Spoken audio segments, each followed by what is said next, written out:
Mythes et complots avec Christian Page. Christian Page, bonjour. Salut. Bon retour. Ben Laden est-il vraiment mort, Christian? Et je m'en vais chez nous. Après, je te laisse parler. Bien évidemment, dans une chronique sur les mythes et complots, la mort de Ben Laden en fin de semaine a alimenté déjà toute une série de spéculations tenues par des gens qui sont tenants du complot. Encore une fois, je précise que je ne parle pas de ces amateurs de complot en termes péjoratifs, mais simplement pour les situer par rapport au discours. Donc, évidemment, il y a des éléments, on le comprend, avec la mort de Ben Laden, il y a plusieurs éléments qui restent sans réponse. Et ces éléments-là se retrouvent dans Internet, sur des sites animés par des amateurs de complot. De quels éléments parles-tu? D'abord, tu vois, j'en ai sorti quelques-uns ici. On se demande pourquoi avoir jeté le corps à la mer au lieu de le laisser examiner par des experts indépendants. Faut bien comprendre que le gouvernement américain a dit « Nous avons procédé à l'inhumation de Ben Laden en suivant les rituels musulmans ». Bon, il faut comprendre que selon le rituel musulman, on demande à ce que le corps soit inhumé dans les 24 heures qui suivent le décès. Donc, on comprend pourquoi les Américains se sont rapidement débarrassés du corps de Ben Laden, entre guillemets. On voulait, en dedans de 24 heures, que le corps soit inhumé, mais on ne voulait pas trouver un lieu d'inhumation qui deviendrait éventuellement un lieu de pèlerinage. Donc, on a fait une inhumation en mer avec un rituel, donc une sorte de prière musulmane. Évidemment, on peut se poser la question pourquoi ne pas avoir permis à des observateurs indépendants de voir le corps de Ben Laden. Et cette question qui reste, il faut bien l'avouer, sans réponse, va servir à alimenter la théorie du complot. D'autres nous demandent comment est-ce qu'on a pu se débarrasser aussi rapidement du corps de Ben Laden alors que Abbottabad, à l'endroit donc où se trouvait cette fameuse résidence où Ben Laden a été abattu, se trouve à plus de 1000 kilomètres de l'océan Indien. Donc, est-ce que les Américains n'auraient pas pu trouver un lieu d'inhumation ou une autre façon de se départir du corps de Ben Laden sans avoir à l'envoyer à 1000 kilomètres sur un porte-avions? Mais c'est surtout le concept de la mer pour pas qu'il y ait de pèlerinage. Oui, absolument. De tous ceux qui aiment se faire sauter. Alors, d'autres aussi demandent pourquoi avoir tué Ben Laden alors qu'un commando bien armé aurait pu le maîtriser sans mal. D'ailleurs, on a appris ce matin même par un porte-parole de la Maison-Blanche, on a changé un peu la version qu'en fait Ben Laden n'était pas armé au moment où les militaires ont pénétré dans la pièce où il se trouvait. Il n'a pas utilisé non plus la femme qui était avec lui, son épouse, comme un bouclier, comme certaines rumeurs l'ont circulé au départ. Mais cette femme a été blessée à une jambe et Ben Laden a été abattu même s'il n'était pas armé. Bon, pourquoi avoir abattu Ben Laden? Évidemment, il faut comprendre qu'on a envoyé un commando de Navy SEALs. Lorsqu'ils ont pénétré à l'intérieur de la résidence, il y avait là des gens armés qui ont tiré sur eux. Évidemment, c'est comme un peu le bon vieux Far West, on tire d'abord, on pose des questions ensuite. Et je pense que dans le cas de Ben Laden, il y avait aussi cette idée de se débarrasser rapidement de cet individu terroriste. Non, mais si t'es accueilli à coups de mitraillette... on tire. Tu sors pas le drapeau blanc. Non, absolument. Donc, on tire. Au terroriste le plus enfant chaîne de l'histoire, s'il vous plaît, est-ce que vous pouvez arrêter Non, absolument. Donc, on le sait, Benoît, je pense que les gens qui nous écoutent, les auditeurs, savent bien que je ne suis pas trop tenant de la théorie du complot. Mais j'avoue que ces éléments sont parfois justifiés. On pose des questions. Donc, encore ce matin, on n'avait toujours pas de photos de Ben Laden. Il y a des photos qui ont circulé immédiatement après la mort de Ben Laden, mais c'était une photomontage. Ce matin même, le directeur de la CIA avait annoncé que d'ici la fin de la journée, on aurait des photos de Ben Laden. Il faut savoir que des photos ont été prises du corps de Ben Laden. Une première série de photos ont été prises en Afghanistan où le corps a été amené dans un hangar après l'attaque sur sa résidence. Là, il y a des photographies qui ont été prises et d'autres photographies ont été prises sur le porte-avions peu avant son inhumation en mer. Les photos où on le reconnaît le mieux, au niveau du faciès, ce sont ces images, ces photographies qui ont été prises sur la base de l'Afghanistan. Le problème de ces photos, si on reconnaît bien le visage de Ben Laden, elles nous montre également une blessure à la tête très importante. Alors, pour éviter les théories du complot, il aurait fallu utiliser les photos prises au moment de l'inhumation en terre, mais là, des gens auraient dit, les tenants du complot auraient dit, ces images, le visage ne ressemble pas trop à Ben Laden, et les autres photos, celles prises en Afghanistan, on aurait un peu jeté de l'huile sur le feu en montrant cette blessure importante à la tête de Ben Laden. Quoi qu'il en soit, le directeur de la CIA avait annoncé ce matin même qu'on aurait d'ici la fin de la journée des photographies du leader d'Al-Qaïda, mais entre-temps, le président Obama a mis son son pied à terre et il a dit il n'y aura pas de photos de Ben Laden parce que de toute façon, les théories du complot vont continuer de circuler.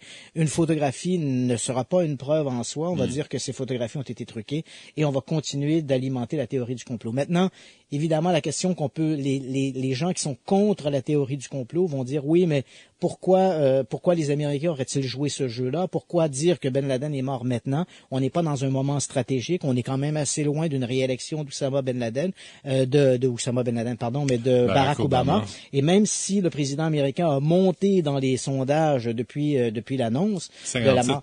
Oui, donc évidemment, ça a joué un bon coup de popularité. Mais il faut dire que les attentats d'Al-Qaïda sur les tours du World Trade Center en 2001, où Ben Laden avait été directement ciblé comme le responsable de ces attentats, ont justifié la guerre au terrorisme, notamment avec l'invasion, le Pakistan, l'Afghanistan, tout ça.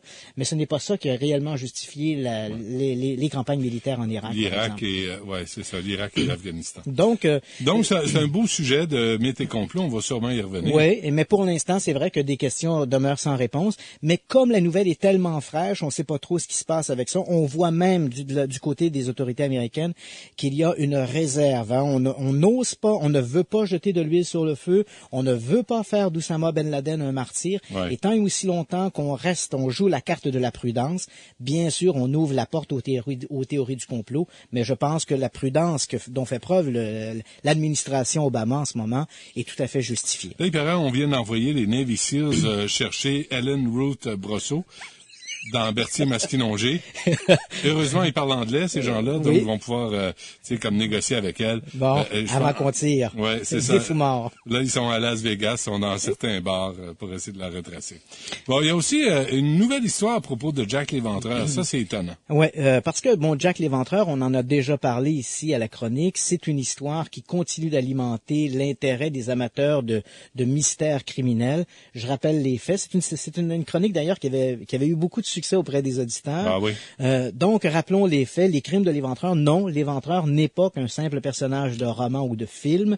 L'affaire de l'Éventreur commence, nous sommes le 31 août 1888. Une première prostituée est retrouvée morte dans Box Row, une petite ruelle, dans un quartier sordide de Londres, le quartier de Whitechapel. Quand je parle ici de prostituées, il faut s'enlever de l'imagination, là, ces prostituées avec des robes froufroutantes et des chapeaux à plumes. Hein. Les victimes de l'Éventreur sont davantage des femmes qu'on pourrait décrire comme des clochardes qui vont vendre leur corps, vendre leur chambre pour pouvoir se payer des lits dans des sortes de dortoirs publics.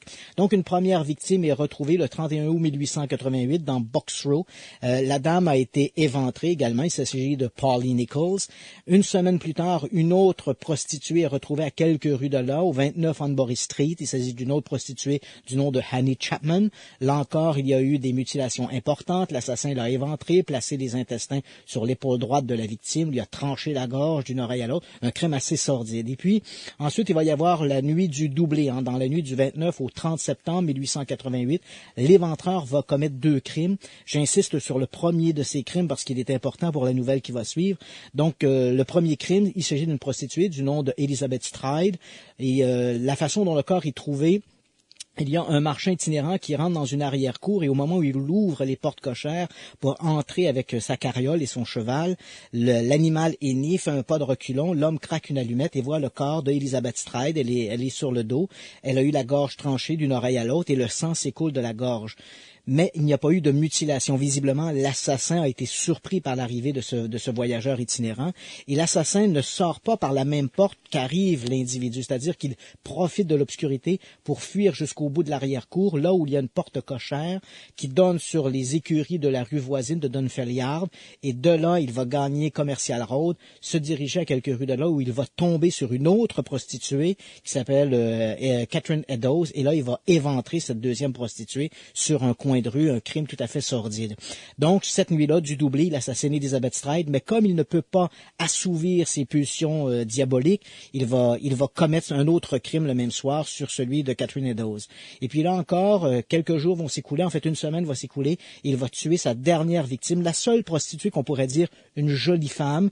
Il s'agit d'une jeune femme de 25 ans, la seule d'ailleurs qui a un appartement à elle. Il va d'ailleurs l'assassiner chez elle. On est derrière le 13 Miller Court et il s'agit d'une victime qui s'appelle Mary Jane Kelly. Et avec ce crime, Mary Jane Kelly, qui se passe en novembre 1888, c'est la fin du règne de l'éventreur. Ce sont 5 victimes qu'on dit victimes canoniques. Pourquoi? Parce que il y a eu bien sûr d'autres prostituées éventrées avant le règne de l'éventreur et quelques-unes après le règne de l'éventreur, mais pour les autorités policières de l'époque, ces crimes n'étaient que des copycats, des crimes, les premiers crimes n'avaient rien à voir et les autres crimes ont été des imitations. Donc, l'éventreur commet 5 victimes qu'on dit canoniques, et ensuite, il disparaît. Et depuis, bien sûr, les théories du complot abondent. Jack l'Éventreur aurait été le petit-fils de la reine Victoria. Il aurait été une sorte de triade maçonnique dirigée par le médecin privé de la reine Victoria. Donc, on ne cesse d'alimenter les rumeurs sur qui était Jack l'Éventreur. C'est presque devenu un jeu, une sorte de loterie, qui est Jack l'Éventreur. Et puis voilà que la semaine dernière, la presse londonienne nous lance un nouveau suspect. Cette fois-là, il s'agit l'histoire est proposée par un ancien détective du Bedfordshire, en Angleterre, du nom de Trevor Marriott. Et selon Marriott, qui a publié un ouvrage qui s'appelle Jack the Ripper, The 21st Century Investigation, Jack l'Éventreur était un marin allemand du nom de Karl Feigenbaum. Ici, je fais un arrêt, parce que cette histoire-là, même si les journaux londoniens nous la présentent comme étant une nouvelle, c'est en fait une très vieille nouvelle. Parce qu'il faut se rappeler que dans le cas des crimes de l'éventreur, tous les crimes ont été commis au début du mois ou à la fin du mois. La première, toujours entre le vendredi et le lundi matin, et toujours dans la première fin de semaine du mois ou la dernière fin de semaine, jamais entre les deux. Déjà à l'époque, la reine Victoria s'était posé la question, cette coïncidence dans la façon dont les crimes sont commis, est-ce que ça ne pourrait pas être suivant l'agenda d'un individu qui se retrouve de façon occasionnelle à Londres et il commet ses crimes sur le terrain? La réponse après cette pause. Vous écoutez du Trisac l'après-midi au 98.5 FM. La puissance des mots. Alors, Christian Page, la reine Victoria avait des doutes. Oui, donc ces crimes de Jack l'Éventreur, comme ils se produisent en début du mois ou à la fin du mois, on s'interroge, est-ce que l'assassin ne suivrait pas un agenda particulier et qui peut se retrouver à Londres suivant ces agendas? Bien sûr, on parle de marins, des marins qui viennent accoster dans les ports qui sont situés le long de la Tamise et en particulier dans les quartiers défavorisés du East London. Alors, évidemment, on a surveillé les bateaux et en fait, on a noté qu'il n'y avait pas réellement de coïncidence entre la présence de bateaux et les assassinats.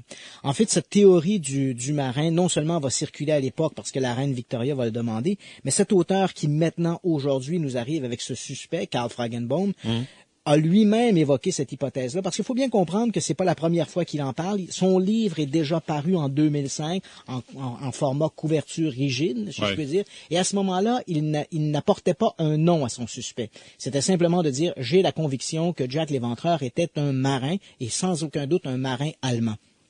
Et puis voilà que pour la sortie de la version format poche du livre, l'auteur revient cette fois-là en disant j'arrive avec une version améliorée de mon ouvrage et maintenant une deuxième campagne publicité et c'est là qu'il nous propose ce nom de Karl Feigenbaum. Et qui est donc ce Karl Feigenbaum et aurait-il pu être Jack l'Éventreur?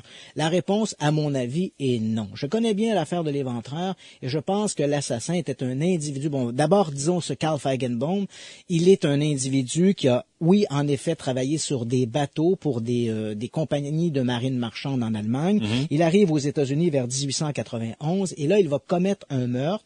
Il va assassiner une madame, Juliana Hoffman. On est en 1894 à ce moment-là. Le crime est plutôt un vol qui a mal tourné, donc on est très loin des crimes de l'Éventreur où il y a une pulsion sexuelle derrière l'assassinat. Feigenbaum assassine sa logeuse en lui tranchant la gorge parce qu'il veut s'emparer de son argent. Donc on est très très loin de ces crimes commis comme le faisait l'Éventreur. Ensuite, pourquoi j'ai insisté tantôt dans mon rappel des événements sur la fameuse nuit du doublé, où l'Éventreur va s'échapper après avoir assassiné Elizabeth Stride, c'est parce que l'assassin va fuir en passant en fait par une porte dérobée au fond d'une arrière-cour.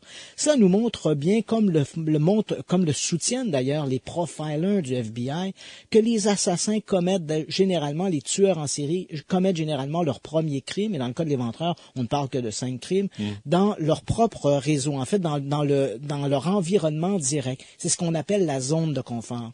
Le fait que l'assassin ait pu s'échapper par une porte dérobée, une porte qui lui a permis de gagner les écuries qui se trouvaient sur la rue attenante, prouve bien que l'homme avait une connaissance presque encyclopédique des lieux où il commettait ses crimes pour pouvoir s'échapper de cette façon-là.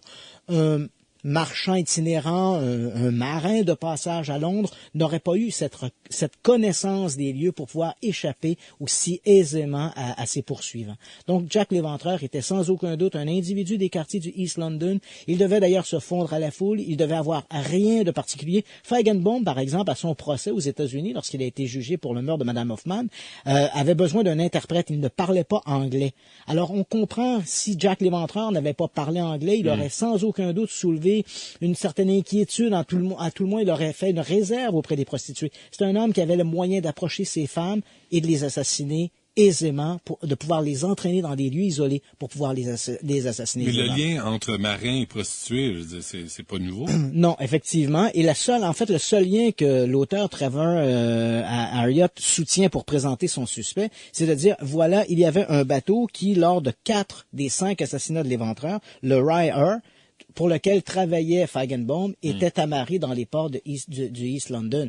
Mais bon, il y avait plein d'autres bateaux, il en manque un, et puis bon, à ce moment-là, il fait une sorte de décantage un peu de façon assez gratuite, de dire, je choisis ce crime-là comme étant un bon crime, pas celui-là, il en ajoute, il en retire. Donc, c'est un peu une sorte de jonglage avec les faits historiques. Monsieur Marriott ne présente pas l'histoire de l'Éventreur, il la réécrit, et malheureusement, les faits sont là pour prouver que c'est pas comme ça que ça s'est passé. Pourquoi on s'intéresse encore à Jack l'Éventreur? Il a commis 5 crimes, et on s'entend que des tueurs en série en ont commis davantage. Oui. Pourquoi lui? Parce que Jack l'Éventreur, c'est sans aucun doute le premier tueur en série de l'histoire. À proprement parler, il y a eu d'autres tueurs. On pense par exemple au maréchal français Gilles de Rais, que l'on accuse d'avoir assassiné entre 800 et 2000 enfants. Donc, si on parle d'un tueur en série, c'est un grand tueur en série. Mais ça ne se produit pas dans un contexte de tueur en série. Le tueur en série, selon la définition du FBI, c'est un individu qui doit se fondre dans la foule. Il tire un plaisir de savoir que la communauté qui l'abrite tremble à l'idée de ses crimes, mais en même temps, il jouit, lui, de cet anonymat parmi les siens. Donc, ce sont des assassins, des types d'assassins qui apparaissent avec l'avènement des villes, avec l'industrialisation, et Jack l'Éventreur est le premier de ce type. Évidemment, le fait qu'on n'a jamais trouvé l'assassin va jouer sur l'imaginaire, et quand on parle de Jack l'Éventreur, je sais, je t'en parle, et je sais déjà que tu dois, dans ta tête, voir le macadam de Londres, le brouillard, le bruit des chevaux qui martèlent le macadam. Pourtant, tous les crimes de l'Éventreur ont été commis alors qu'il n'y avait pas de brouillard. L'Éventreur n'utilisait pas un cheval ni une carriole pour se déplacer dans les rues de Londres. Mais c'est là une image presque romantique qu'on aime attribuer au crime de l'Éventreur. Et bien sûr, ajouter à cela le cinéma, la littérature, et on a fait de lui le plus grand assassin de tous les temps. Le film In Hell avec Johnny Depp est assez bon sur Jack l'Éventreur. Le film reprend l'une des hypothèses proposées déjà dans les années 70, l'idée de cette triade maçonnique liée à la couronne britannique qui va tenter de faire disparaître ces prostituées parce qu'elles savent quelque chose, et ce quelque chose pourrait ébranler la couronne, pourrait ébranler Buckingham, et sous le couvert de gens qui se promènent dans les rues de Londres. Mais les prostituées ont l'air de prostituées, il y a l'opium, il y a vraiment Voilà, ce sont vraiment misère. des femmes, des clochardes, comme on le voit dans le film, les victimes de l'Éventreur étaient de ce type-là. Très bien. Merci, Christian Page. Ça m'a fait plaisir. Toujours un plaisir. Tu reviendras la semaine prochaine. Ben oui, c'est ce qu'on va faire. Merci à Larry, à François et à Alexandra. Merci à vous d'avoir été là. Il y a Paul Oud qui suit après cette pause. À demain midi.